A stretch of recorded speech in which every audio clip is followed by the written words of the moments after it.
Jay!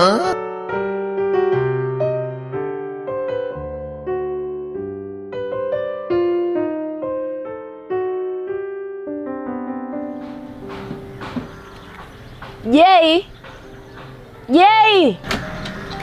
Wife! No.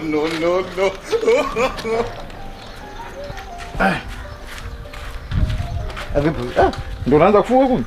Hivi wewe mwanaume, Eh. Nikubebeje? Sisi tushakutumia hizi. Nini? Zimefuata nini kwenye mfuko wako? Hii nini? Nini? Shika. Umetoa wapi? Hii nguo ni ya nani afu unaniuliza? Hii nimekumbuka bwana, unajua nilikuwa nishasahau. Chobwedo nilikutana naye kule kwenye game, akaniambiaje naomba nishikie hizi hapa, mimi naingia kupiga mechi hapa 2-3 natoka. Sasa kwenye kutoka sasa mimi nikawa nimeshatangulia kutoka. Ndio nikabaki nayo. Usiniletee uwehu.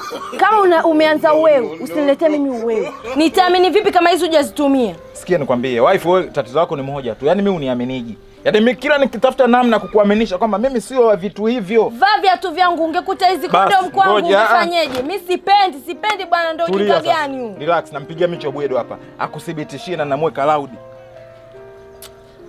Wewe unanichukulia mimi mzinzi. Mimi mambo ya uzinzi mimi nishaacha.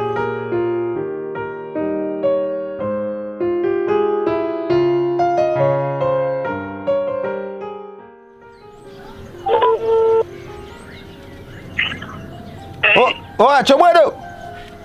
Chobwedo mnyama! Mzee wa kazi vipi? Safi mwanangu Chobwedo. Sasa? Ndio nafikiri ulitisha kaka. Maana yule mzigo lakini nilikwambia ulifanya kweli maana yule mtoto Jau man.